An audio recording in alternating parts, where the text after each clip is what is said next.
You know, we just need to ready our team for the World Cup, and that's the just opportunity for the youngster and go and show their skills. 26 के world cup से बाहर हुए तो कहने लग गए हमारी 27 के वर्ल्ड कप की तैयारी चल रही है। वर्ल्ड कप 2027 में हम 2026 का बदला लेंगे और टीम इंडिया को ऐसी करारी शिकस्त देंगे कि वो याद रखें। क्या हो गया? ये सब मैं नहीं बोल रहा। कौन कह रहा है? ये कह रहा है शाहीन शाह अफरीदी, क्योंकि वो ओडीआई के कप्तान है। बदला लेना कोई इस पाकिस्तानी टीम से सीखे। 114 पे आउट हुए थे, 114 पे उनको आउट करके रिवेंज कंप्लीट किया इन्होंने, लेकिन मैं समझता हूं कि ये रिवेंज कंप्लीट नहीं है। क्या ऐसी चीज फूक के बातें करते हैं यार? अब उन्होंने देखो इतना बड़ा दावा कर दिया। अच्छा, मुझे ये लग रहा है दावा ही करते हैं हम भाई, दावे तो कर रहे हैं। बाबर आजम ने 2023 वर्ल्ड कप में क्या दावा किया था? ग्राउंड में बताएंगे। क्या हुआ ग्राउंड में? क्या बताया आपने? हक दिया। दावा था मुझे तो ग्राउंड में, वो बताना नजर नहीं आ रहा। बाबर भाई बताते बताते पत्नी कहाँ रह जाते हैं। शाहीन भाई बातें कर रहे इतनी बदतरीन परफॉर्मेंस के बाद। जी पाकिस्तान ने बड़ी आसानी से बांग्लादेश को दूसरे वनडे इंटरनेशनल में हरा दिया है। अब संडे को आपका फाइनल है, क्योंकि पहला मैच बांग्लादेश ने जीता था, दूसरा आज पाकिस्तान ने, और तीसरा हम उम्मीद करते हैं कि पाकिस्तान जीत के सीरीज अपने नाम करेगा। क्या हमें सेलिब्रेट करना चाहिए इस विक्ट्री को? यार वलीद भाई, सेलिब्रेट तो मैं कहता हूं कि नहीं करना चाहिए, क्योंकि आप वर्ल्ड कप की तैयारी कर रहे हो और आपकी ये टीम नहीं है वो वर्ल्ड कप वाली। मैं समझता हूं कि आपको पहला मैच भी बांग्लादेश के अगेंस्ट ऐसे ही जीतना चाहिए था। हमारा हर वर्ल्ड कप का रहता है। इस वर्ल्ड कप में देख लेंगे, चलो इसमें देख लेंगे, अब आने वाले में देख लेंगे। होता कुछ भी नहीं, वो आते हैं हमें लगा के चले जाते हैं। नहीं मतलब हमारा मसला पता है क्या रहता है? हम वो छोटे बच्चे हैं जो हर बार सोचते हैं कि यार अंकल को आज से अंकल से बदला लूंगा, जब जाते अंकल रख देते तो चल बेटा कर। पाकिस्तान ने भरपूर कमबैक किया और ये मुश्किल मैच था, सीरीज ऑन द लाइन थी, सारी नजरें लगी हुई थी। नहीं, मुझे तो बड़ा शर्म आई है जो इशारे वो करके गया है। या को गल करने ली वो खुदा को फिक्र यार। This is known as कि ये एक देसी क्रिकेट हो रही है। हम ऐसे ही करेंगे, हमें कोई आउट करेगा हम ऐसे जवाब देंगे, और ऐसे देना चाहिए सबको जवाब। कोई जरूरत नहीं है कहने की मतलब हमने ना तमीज सीखनी है, ना हमने पढ़े लिखे तरीके से बिहेव करना है। हालांकि ये अपील विड्रॉ हो सकती है, बट क्या है कि कई प्लेयर्स जो आजकल की डे एंड एज में, खासतौर पे जो मॉडर्न डे क्रिकेटर्स हैं, वो स्पोर्ट्समैन स्पिरिट को इतना सामने नहीं रखते हैं। उन्होंने कहा जी लॉ आपके सामने है, लॉ बनाया हुआ है, सो हमने क्या अनलॉफुल चीज की है। उसके रन से मुझे कोई नहीं है रिजवान के। अच्छी विकेट थी, बड़ी सीधी बॉल आ रही थी, वो तो चुतियाबे का शॉट मार के ये आउट हुआ है सलमान के रन आउट के बाद। वो समझ में नहीं आया। अबे तेरा मुंह कहीं जा रहा है, चूतड़ कहीं, बॉडी कहीं भले है, और बहुत मतलब मेहदी हसन मिराज को तू शॉट मारेगा छक्का मारने की मत। अबे पोजीशन तो होना मारने वाली है। पाकिस्तान ने भरपूर कमबैक किया और ये मुश्किल मैच था, सीरीज ऑन द लाइन थी, सारी नजरें लगी हुई थी यंगस्टर्स के ऊपर, सारी नजरें लगी हुई थी बॉलिंग के ऊपर। एक फ्रेश पिच थी, इस पिच में बाउंस, इस पिच में एक ग्रीन टिंच थी कि कैसा पाकिस्तान खेलेगा, क्योंकि नवीन राणा ने पहले मैच में बिल्कुल ही तितर बितर कर दिया बैटिंग लाइनअप को। सो बहुत ज्यादा इंटरेस्ट भी था कि पाकिस्तान में क्या इतनी अहलियत है, इतनी कैपेसिटी है कि ये बाउंस बैक कर सकेंगे। तो ये सब चीजें जो है पाकिस्तान ने करके दिखाई हैं। सो एक दिन खराब, दूसरा दिन बहुत अच्छा। हालांकि रन अभी कम किए थे, मैं समझता हूँ 30-40 रन कम किए थे। मिडिल फेज में वो जो पार्टनरशिप चल रही थी रिजवान की और सलमान अली आगा की, उसने इस इनिंग्स को एक तरह से जो है वो सहारा दिया, और उसके बाद टेक ऑफ पोजीशन पे सलमान अली आगा को रन आउट कर दिया गया, मैं ये कहूंगा। और वो एक ऐसा मोमेंट है जो कि स्पोर्ट्समैन स्पिरिट की हिस्ट्री में एक दागदार मोमेंट है। इसकी डिबेट जरूर होगी, क्योंकि वो विद इन लॉस तो वो ठीक थे, वो क्रीज से बाहर थे Salman Ali Agha. I am sure के लोगों ने उसका रिप्ले कई दफा देखा होगा उस इंसिडेंट का, मगर वो उनको बॉल उठा के दे रहे थे, क्योंकि वो एक तरह से एक दूसरे में उलझ गए थे। वो फॉलो थ्रू में बॉल रोक रहे थे, वो लाइन में थे सलमान अली आगा, सो उनसे लिपट गए बॉलर। तो सलमान अली आगा ने कैचली बॉल पकड़ने की कोशिश की, वो क्रीज से बाहर थे और उन्होंने बॉल उठा के विकेट ओवर लगा के रनआउट की अपील कर दी और उनको आउट दे दिया गया। हालांकि ये अपील विड्रॉ हो सकती है, बट क्या है कि कई प्लेयर्स जो आजकल की डे एंड एज में, खासतौर पे जो मॉडर्न डे क्रिकेटर्स हैं, वो स्पोर्ट्समैन स्पिरिट को इतना सामने नहीं रखते हैं। उन्होंने कहा जी लॉ आपके सामने है, लॉ बनाया हुआ है, सो हमने क्या अनलॉफुल चीज की है। मगर एक ऐसी चीज आपने जरूर की है कि जिससे कि ओवरऑल जो एक जेंटलमैनली एक इस क्रिकेट के साथ एक टर्म कॉइन की जाती है, उस पे एक दागदार धब्बा लगा। मुझे तो बड़ा शर्म आई है जो इशारे वो करके गया है। या को गल करने ली वो खुदा को फिक्र यार। This is known as कि ये एक देसी क्रिकेट हो रही है। हम ऐसे ही करेंगे, हमें कोई आउट करेगा हम ऐसे जवाब देंगे, और ऐसे देना चाहिए सबको जवाब। कोई जरूरत नहीं है कहने की मतलब हमने ना तमीज सीखनी है, ना हमने पढ़े लिखे तरीके से बिहेव करना है। हमने वही सोचना है। बात सुने, या तो हो गए बहुत मतलब हो गए 90-100, एक तो अभी तो मतलब उसे स्कोर करना था तो बनता था इस तरह से आउट करना। इतना साथ दे छोड़ा इनके पीछे, मतलब आप देखे कि हम इंडिया वाला मैच बाइकआउट करने पे आए हुए थे, बनता है ये तो करना। सही किया।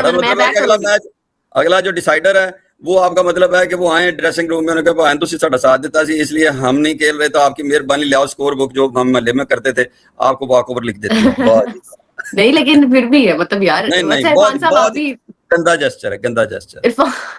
इरफान साहब आप भी बताइए। देखिए, इसको दोनों को सेपरेट डिस्कस करना चाहिए। नंबर 1 ये कि गेम की स्पिरिट की अगर बात की जाए तो ये आप शायद क्रिकेट हिस्ट्री के अंदर अगर जो 125-150 साल की हिस्ट्री है, ये 2-3 ऐसे इंसिडेंट आते हैं जहां स्पिरिट नहीं दिखाई गई। रिसेंट पास में देखा जाए तो एक H1 ने आउट किया था, फिर अंडर 19 का एक बच्चा था इंडियन, उसने इसी तरह मैच क्लोज था, उसने आउट किया। और ये जो था वो नॉर्मली ये इस तरह होता है, ये तो थोड़ा सा यूनिक तरह का हुआ है। नॉर्मली ये होता है कि बॉलर बॉल करने जाता है, दूसरे एंड से बैटर आगे चला जाता है, उसको भी 99% आउट नहीं करते, इसीलिए हालांकि बाय लॉ तो आउट है लेकिन नहीं किया जाता, इसीलिए कि ये स्पिरिट के अगेंस्ट है। तो कई इसीलिए इसको जेंटलमैन गेम कहा जाता है कि आप स्पिरिट का ख्याल रखते हैं। और जहां तक इस डिसमिसल की बात है, बाय लॉ तो आउट था, लेकिन दूसरे पॉइंट ऑफ व्यू से देखा जाए कि वो आपको ही बॉल पकड़ाने लगा है, उसके साथ लगी नीचे गिरी, वो आपकी फेवर कर रहा है। ये इंतहाई अनएथिकल और स्पिरिट ऑफ गेम के अगेंस्ट था। और ऐसा भी कोई नहीं था कि वर्ल्ड कप का फाइनल हो रहा है और ऐसी सिचुएशन में मैच था जहां आपको लगा कि यार ये करके मैं किसी तरह ना अपने कंट्री को जितवा जाऊं।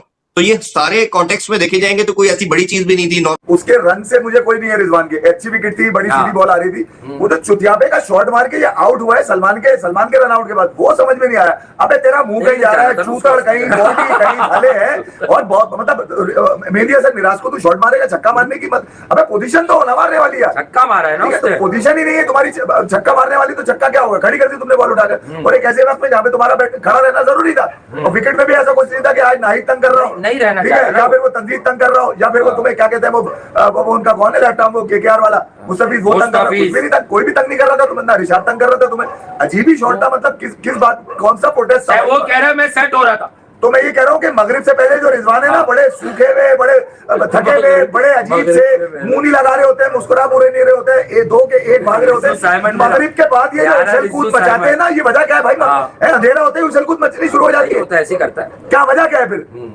अजीब ना, तुम्हें ये पता होता है कि साद मसूद ने जो है वो उसको आउट कर दिया है, वो एलबीडब्ल्यू हो चुका है, लितनदार है, तुमसे अपील तुम्हारी सबसे बड़ी होती है, जब तुमसे पूछा जाए कि रिव्यू लेना है नहीं लेना है, तुम दोनों हाथ यूं करके खड़े हो जाते हो, है क्या चक्कर यार? ये आपसे नहीं, पिछले 3-4 साल से तुम यही कर रहे हो, तुम्हें रिव्यू के लिए कहा जाता है तो तुम कहते हो मुझे नहीं पता, मुझे नहीं पता, तो कर रहा है ना वो, कमाल है यार। क्या हमें सेलिब्रेट करना चाहिए इस विक्ट्री को?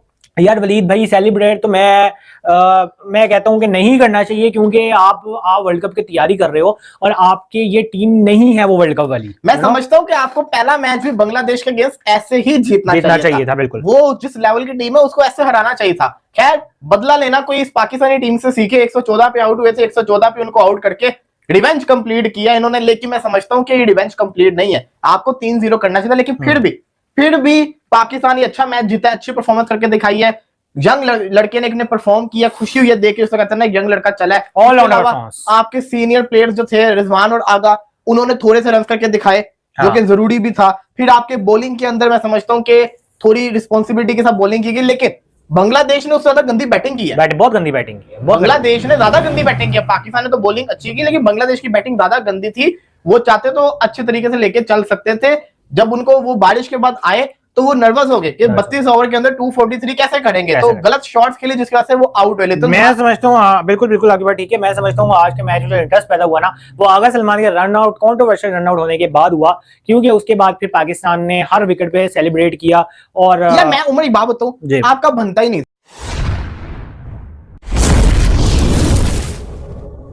दोस्तों, पाकिस्तान क्रिकेट टीम ने हाल ही में बांग्लादेश के खिलाफ वनडे सीरीज में एक मुकाबला जीतने के बाद जिस तरह की बयानबाजी शुरू कर दी है, उसने क्रिकेट फैंस के बीच नई बहस छेड़ दी है। मैच जीतने के बाद कप्तान ने प्रेस कॉन्फ्रेंस में कहा कि टीम 2027 वनडे वर्ल्ड कप की तैयारी कर रही है और बड़े टूर्नामेंट में मजबूत प्रदर्शन करेगी। लेकिन क्रिकेट इतिहास देखने वाले फैंस जानते हैं कि बड़ी बड़ी बातें करना आसान है, असली परीक्षा मैदान पर होती है। इस सीरीज के पहले मैच में पाकिस्तान को बांग्लादेश ने बुरी तरह हराया था, जहां टीम मात्र 114 रन पर सिमट गई और बांग्लादेश ने कुछ ही ओवरों में लक्ष्य हासिल कर लिया। इसके बाद दूसरे मैच में पाकिस्तान ने वापसी जरूर की, लेकिन एक जीत के बाद ही भविष्य के वर्ल्ड कप जीतने की बातें करना कई लोगों को जल्दबाजी लग रही है।